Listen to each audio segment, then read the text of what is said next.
Hello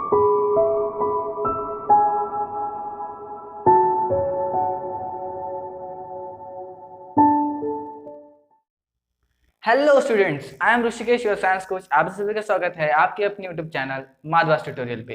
तो आज का हमारा टॉपिक है सीड जर्मिनेशन। तो सीड यानी क्या होता है, वो कैसे जर्मिनेट होता है, कैसे डिस्पर्स्ड होता है, उसका स्ट्रक्चर क्या क्या होता है, और भी सीड जर्मिनेशन से रिलेटेड कुछ अमेजिंग फैक्ट्स हम इस वीडियो में देखने वाले हैं। तो इस वीडियो को लास्ट तक देखिए। तो चलो शुरू करते हैं।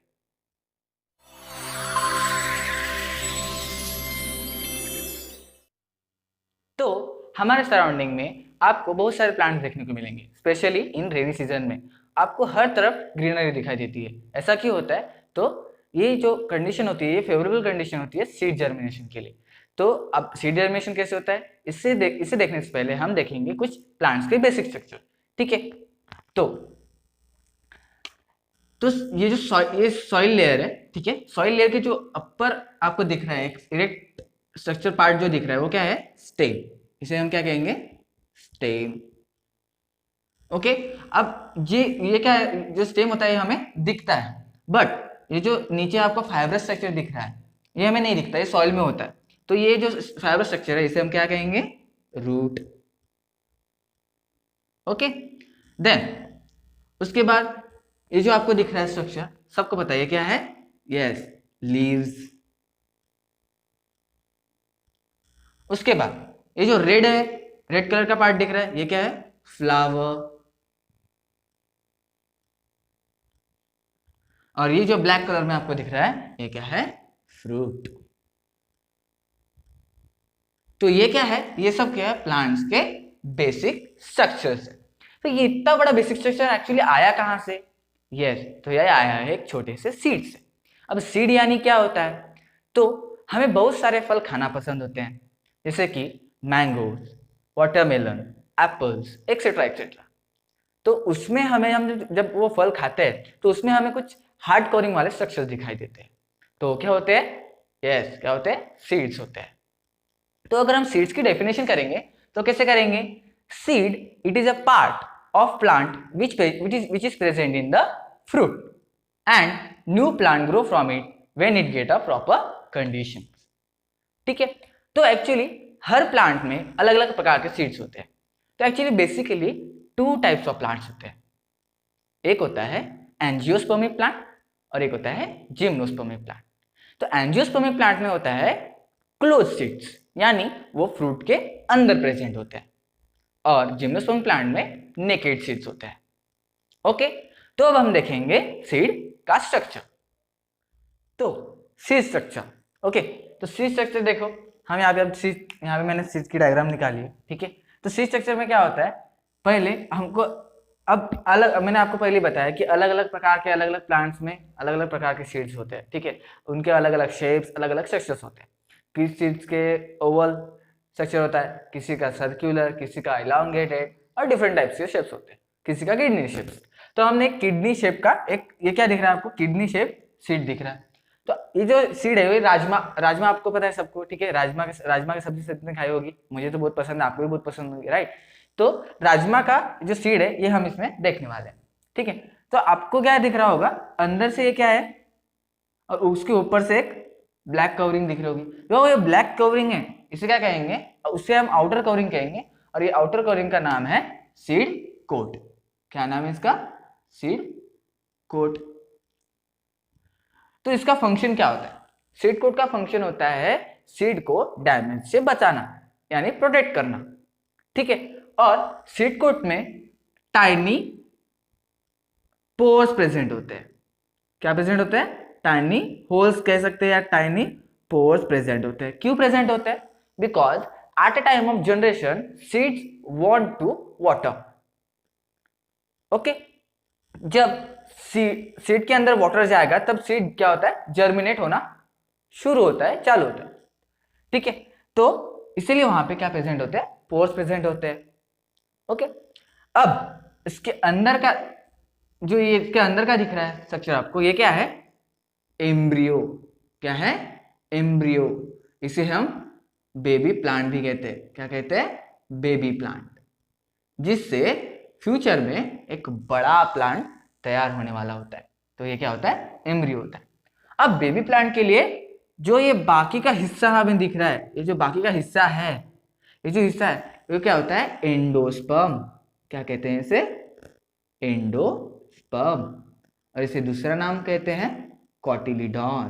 क्या कहते हैं इसे, कॉटिलीडॉन। ओके, एक्चुअली एंडोस्पर्म क्या होता है, तो एंडोस्पर्म में बहुत सारे प्रोटीन्स, बहुत सारे कार्बोहाइड्रेट्स और बहुत सारे न्यूट्रिएंट्स प्रेजेंट होते हैं। एक्चुअली ये फूड होता है किसके लिए, एम्ब्रियो के लिए। ठीक है, तो एक्चुअली एंडोस्पर्म ये ज्यादातर हमें एंजियोस्पर्मिक, ज्यादातर नहीं तो एंजियोस्पर्मिक प्लांट में ही देखने के लिए मिलेगा, जिम्नोस्पर्मिक प्लांट में ये नहीं होता। तो अब एंडोस्पर्म के बेसिस पे हम सीड्स के दो टाइप बना सकते हैं। कैसे, टू टाइप्स ऑफ सीड्स कौन कौन से, तो मोनोकॉट सीड और डाइकॉट सीड। आपको यहाँ पे दिख रहा होगा मोनोकॉट, कॉट यानी कॉटिलीडॉन्स। मोनोकॉट यानी क्या, वहां पे सिंगल कॉटिलीडॉन प्रेजेंट है। ठीक है, वहां पे कॉटिलीडॉन के टू पार्ट्स नहीं है, एक सिंगल कॉटिलीडॉन वहां पे प्रेजेंट है, इसलिए वहां पे मोनोकॉट कहते हैं, उसे हम मोनोकॉट सीड्स कहते हैं। For example rice, wheat and मेज। और भी बहुत सारे होते हैं बट हमने ये 3 एग्जांपल देखे। आपने राइस देखा होगा, खाते हैं हम, ठीक है, व्हीट और मेज, उनके जो स्ट्रक्चर होते हैं वो अगर आप उनको फोड़ेंगे तो वो डिवाइड, 2 टुकड़ों में डिवाइड नहीं होंगे। ठीक है, इसीलिए क्या है, वो मोनोकॉट सीड्स है। अब नेक्स्ट डाइकॉट। डाइकॉट यानी क्या, 2 कॉटिलीडॉन्स। वहां पे क्या है, वो जो कॉटिलीडॉन प्रेजेंट हो, जो एंडोस्पर्म प्रेजेंट है, उसके क्या हो गए, 2 पार्ट्स हो गए। क्या हो गए, 2 पार्ट्स हो गए, और वो अटैच्ड है एक एम्ब्रियोनिक एक्सिस से। किससे अटैच्ड है, इस एम्ब्रियोनिक एक्सिस से अटैच है, इस तरह। उसे हम 2 सीड लीफ भी कहते हैं। क्या कहते हैं, 2 सीड लीफ। तो इसीलिए हम उसे डाइकॉट कहते हैं। फॉर एग्जांपल अगर इसका डाइकॉट सीड्स का अगर हम एग्जांपल्स देखेंगे तो होगा मैंगो, और जो भी हमारे ग्रेन्स होते हैं, ठीक है, जैसे चना दाल हो गया, मूंग दाल हो गया, ये सब जो होते हैं अगर हम उसे तोड़ेंगे तो आप देखोगे उस सीड्स के 2 पार्ट आपको देखने मिलेंगे। ठीक है, तो ये सब हमें डायरेक्ट लेंगे ग्रेन्स, अलग अलग दाल, जो भी दाल्स होते हैं, चना दाल, मसूर दाल, मूंग दाल, अलग अलग दाल्स होते हैं, तो उसके 2 पार्ट्स होते हैं, यानी वो क्या है, डाइकॉट है। वहां पे क्या था, डाइकॉट प्रेजेंट था। तो अब हम सीखेंगे जर्मिनेशन यानी क्या होता है। ठीक है, तो जर्मिनेशन यानी होता है, it is the development of plant from a seed after a period of dormancy. यानी क्या हो रहा है, सीड से होल प्लांट डेवलप होने की प्रक्रिया को हम जर्मिनेशन कहेंगे, बट किसके बाद, after a period of dormancy. अब पीरियड ऑफ डॉर्मेंसी यानी क्या होता है, तो हर सीड को जर्मिनेट होने के लिए क्या जरूरी होता है, एक फेवरेबल कंडीशन की जरूरत होती है। ठीक है, तो जब तक के सीड्स को फेवरेबल कंडीशन नहीं मिलती तब तक वो जर्मिनेट नहीं होता। तो उस पॉज को, उस स्टेज को हम सीड डॉर्मेंसी या पीरियड ऑफ डॉर्मेंसी भी बोल सकते हैं। ओके, तो वो कब ब्रेक होती है, जब उसे फेवरेबल कंडीशन मिलेगी। ओके, तब फेवरेबल कंडीशन यानी रिक्वायर्ड कंडीशन कौन कौन सी है ये हम देखेंगे। तो सबसे पहली कंडीशन है वाटर। ठीक है, सीड जर्मिनेशन के लिए सबसे जरूरी कंडीशन होती है वाटर।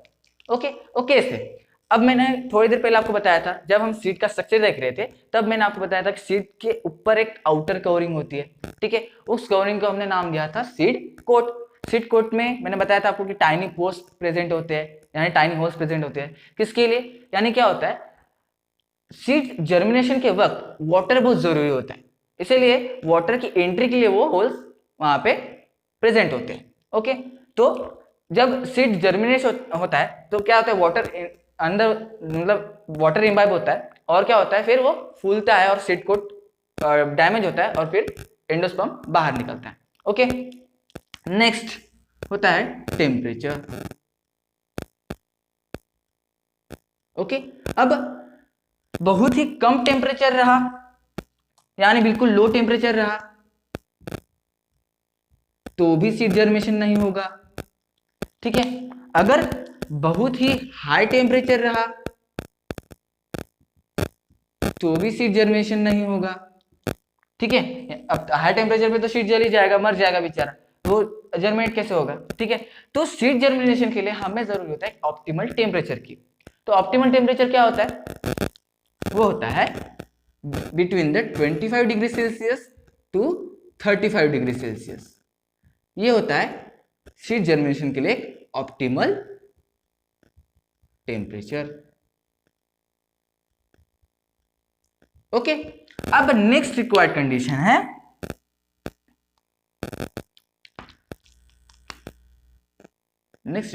हमारे लिए एयर। अब कैसे, एयर में क्या प्रेजेंट होता है, ऑक्सीजन एंड CO2, ठीक है। अब ऑक्सीजन और CO2 बहुत जरूरी होता है प्लांट के लिए, हमें पता है। ओके, जैसे अब वहां पे जर्मिनेशन हो रहा है, सीड जर्मिनेशन हो रहा है, यानी क्या हो रही है, ग्रोथ हो रही है। ग्रोथ होने के लिए कहीं ना कहीं एनर्जी की जरूरत है। एनर्जी कहाँ से मिलेगी प्लांट को, उस मतलब उस सीड को कहाँ से मिलेगी, एंडोस्पर्म से, ठीक है। वो फूड है, फूड ऑक्सीडाइज होगा, फिर उसकी एनर्जी मिलेगी। अब वो कैसे मिलती है, एटीपी कैसे सिंथेसिस होता है, उसके बाद ऑक्सीडेशन कैसे होता है, ठीक है, और सेल डिवीजन कैसे होता है, ये सब हम हमारे फर्दर लेक्चर में सीखने वाले हैं, ठीक है। तो O2 जरूरत है वहां पे ऑक्सीडेशन के लिए। उसके बाद अगर प्लांट थोड़ा सीडलिंग बन गया, थोड़ा और उसमें वहां पे लीव्स आ गए, तो लीव्स आ गए यानी क्या हो जाएगा, फोटोसिंथेसिस की प्रोसेस चालू हो जाएगी। फोटोसिंथेसिस की प्रोसेस के लिए CO2 बहुत जरूरी होता है। तो इसलिए ये जो 3 रिक्वायरमेंट है, ये जो 3 रिक्वायर्ड कंडीशन है, मोस्ट इंपॉर्टेंट रिक्वायर्ड कंडीशन है सीड जर्मिनेशन के लिए। अब हम देखेंगे स्टेजेस ऑफ सीड जर्मिनेशन, वो कैसे होते हैं, उसका स्ट्रक्चर कैसे कैसे फॉर्म होता है, ये हम देखने वाले हैं। ओके, तो देखिए स्टेजेस ऑफ जर्मिनेशन। तो हमें यहाँ क्या दिख रहा है, ये एक सीड है, ओके, एक है सीड है। सबसे पहले यहाँ क्या हो रहा है, ये जो लेयर है, ये सॉइल लेयर है, इसे हम कहेंगे सॉइल लेयर, ओके। ये जो सीड है, क्या हो रहा है, सबसे पहले यहाँ से यह निकला एक रूट टाइप, एक रूट थ्रेड टाइप स्ट्रक्चर निकला है, ओके। तो इसको क्या कहेंगे हम, ये सब जो है ये क्या है, रूट है, क्या है, रूट। इसे हम रेडिकल भी कहते हैं, ये फ्यूचर रूट होने वाला होता है, ठीक है, रेडिकल, ओके। देन उसके बाद ऊपर की तरफ क्या एक ग्रो हुआ, शूट लाइक स्ट्रक्चर, ठीक है, वो फ्यूचर स्टेम होने वाला होता है, इसे हम प्लीम्यूल भी कहते हैं, ठीक है। तो प्लीम्यूल, ठीक है, और इसे कहेंगे हम शूट भी लिख लेंगे, ओके। तो इस प्रकार से देखो, पहले क्या हुआ, रेडिकल जनरेट हुआ नीचे की तरफ, वो क्या करेगा, न्यूट्रिशन वाटर लेने की कोशिश करेगा। उसके बाद धीरे धीरे शूट जनरेट हुआ, धीरे धीरे उसमें लीव्स आए, वहां फोटोसिंथेसिस क्रिएट हुआ, जनरेट हुआ, उस फोटोसिंथेसिस की प्रोसेस चालू हुई। उसके बाद पूरी तरह से प्लांट ग्रो होने लगा। तो एक्चुअली इसको क्या कहेंगे हम, इस पूरे क्या कहेंगे, सीडलिंग, क्या कहेंगे इसे, सीडलिंग, ओके, यानी बेबी प्लांट। ये क्या था, एक सिंपल सीड था, क्या था, सिंपल सीड। एक सीड से ऐसे ये स्टेजेस होते हैं, धीरे धीरे पहले रेडिकल होता है, फिर शूट आता है, फिर और जनरेट, उसके लीव्स आते हैं, फिर और वो बड़ा होते जाता है, उसे हम कहेंगे एक सीडलिंग, ओके। तब अब इस प्रोसेस की अगर हम डेफिनेशन, इस प्रोसेस को अगर हम एक डेफिनेशन में करना चाहें तो कैसे करेंगे, the process of conversion of embryo into the seedling is called the germination, ठीक है। तो क्या हो रहा है यहाँ पे, सीड यानी क्या, इसके अंदर क्या प्रेजेंट है, एम्ब्रियो प्रेजेंट है। तो इस एम्ब्रियो से एक होल सीडलिंग जनरेट हो रहा है, इस प्रोसेस को हम जर्मिनेशन कहते हैं, यानी सीड जर्मिनेशन कहते हैं, ओके। तो बच्चों इस पार्ट में हमने पढ़ा स्टेजेस ऑफ सीड जर्मिनेशन। तो इसका अगला पार्ट भी जल्दी ही आएगा, उसमें हम पढ़ेंगे डिस्पर्सल ऑफ सीड्स और कुछ वैल्यूज भी देखेंगे, ओके। तो मिलते हैं जल्द ही।